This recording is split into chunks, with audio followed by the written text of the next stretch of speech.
local and global communication in multicultural setting. So what is culture?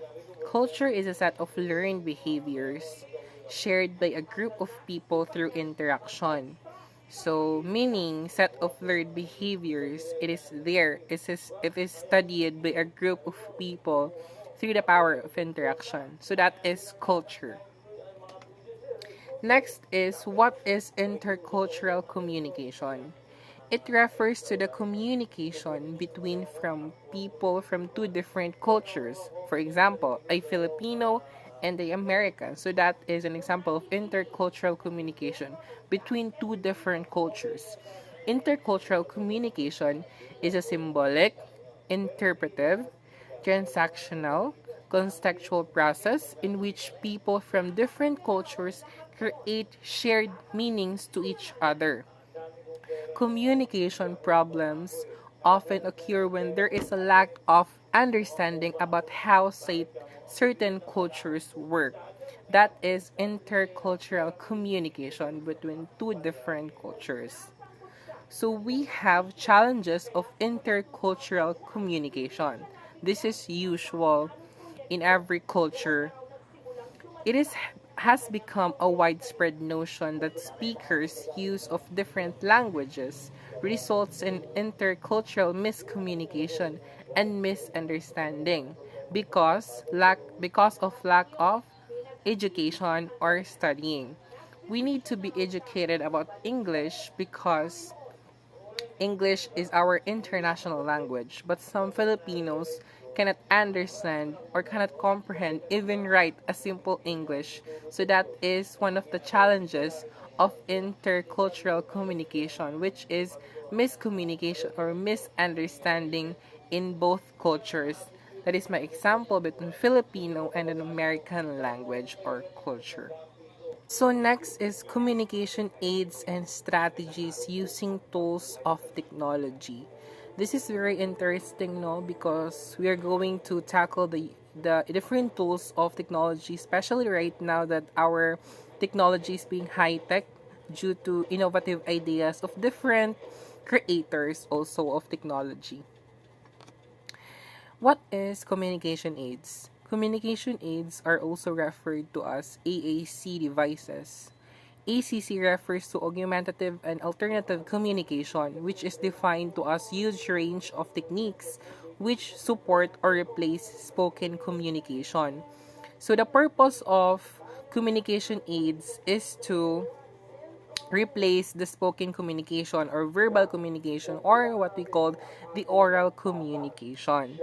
So, we have examples of communication aids such as charts with pictures, symbols, letters or words, simple single message voice output devices, applications that run on tablets and mobile phones.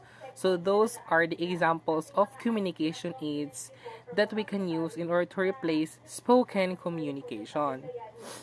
Importance of communication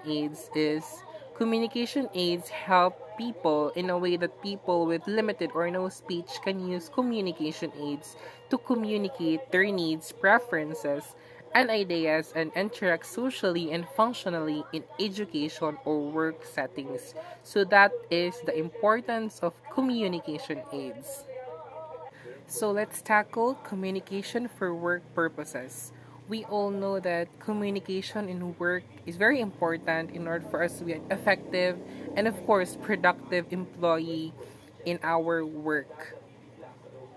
So, what is workplace communication? Workplace communication is the process of exchanging information and ideas both verbally and non verbally between one person or group and another person or group within an organization. It includes emails, video conferencing, text messages, notes, calls, and etc. So, things to consider in communication in the workplace. First, you need to know your purpose.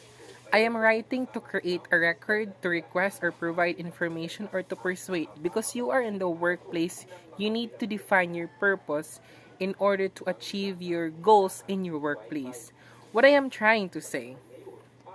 Second is your Audience, who will read what I have written? You need to consider also that. What are their job titles and also areas of responsibility? What do they already know about the specific situation? Why do they need to this information? What do I them to do as a result of receiving it? What factors might influence the response? So you need to consider your audience in workplace of communication because you don't know that your audience is fit to this, fit to that. So you need to study them, and aside from studying your audience, you need also to plan what you're going to say to them or to write for them. So that is the things you need to consider in the communication in the workplace. Next, we have communication for various purposes. This is very important if you want to learn deep or dig in about English. So this is very essential to you. We have purposes of communication such as informative, persuasive, that is some of the examples of purposes of communication. We have also the public speaking and interview. So informative, the purpose of informative is just to inform us about facts. Next is persuasive, to persuade, or the main purpose of persuasive is to persuade the readers, such as the examples for this are TV commercials, periodical advertisements, and billboards. Next is the argumentative, tries to make listeners believe that your idea is better based on various reasons that you have at hand. It is logical and reasoned way to demonstrate one points of view, belief, conclusion, or position. That is argumentative. You're giving argument to a specific topic that you know you want the listeners or the readers to believe in your own point of view. Examples for this are the debate or meeting the avance. So that is the purposes of communication. Public speaking is a way of making your ideals of public sharing them with other people and of one influencing other people. So public speaking is sharing your idea about a specific topic and aside from that influencing them about what can we offer to the world and about a specific topic. And aside from that, for me, public speaking is also inspiring other people to really learn English because it is very useful for our job in the future, especially right now that English teachers or English major communication students is, highly demanded in other countries. Interview. Interview is between two party interaction or two people between the people who is asking you and of course you answering the question. So that is interview.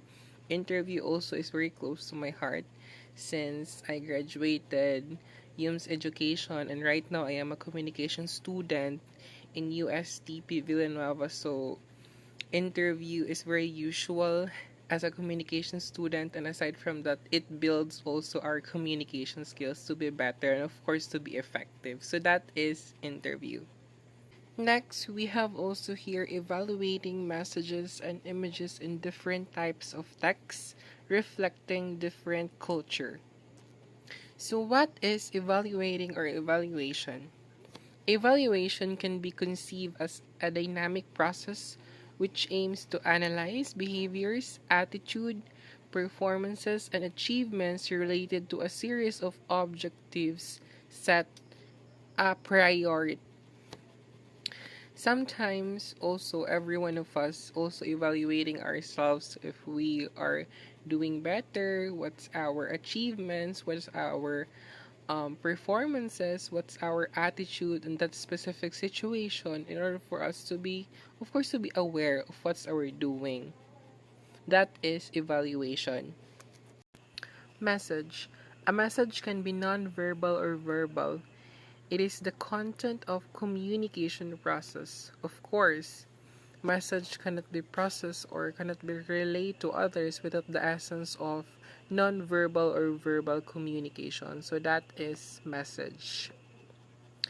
Evaluation. Evaluating messages and images in different types of text reflecting different cultures is an essential skill in today's interconnected world, because if we know how to evaluate, we know also how to adjust and when to adjust. This topic will be useful to all students, of course, in our educational journey, because this topic is all about communication for academic purposes. Let's tackle first what is academic writing. So, academic writing should present to the reader with an informed argument. So, it is informative. The goal is to make the reader believe in your point of view. That is informed argument. Academic paper can be considered as an umbrella term that may include case study analysis, financial analysis, reports, class reports, or assignments in your educational journey. Aside from that, essays, very close to me, to us communication students, because we are always doing essay. That is also an example of academic writing. Academic writing is prominently different from professional writing in terms of format and structure. Because academic writing, you may include facts, you may include also your own idea about specific topic. That's why it is different from professional writing in terms of format and its structure. That is academic paper or academic writing. To sum up all informations I have learned from our reporting to the whole SEM, first, I want to thank God for everything, for the guidance. And of course, I want to thank our instructor for this subject. Ma'am, thank you so much for instilling us different informations, specifically about communication, about nonverbal and verbal communication, about its essence to us, especially that we are communication students. And aside from that, I want to thank myself for the very victorious journey of second sem in this subject. I will promise that as a communication student, I will use all the knowledge I have gathered here, I have learned here from the reporting, remember it, in order for me to become more productive and of course, effective communication student of USTP Villanueva. Thank you so much. This is Adrian Vincent from BSTCM 101A.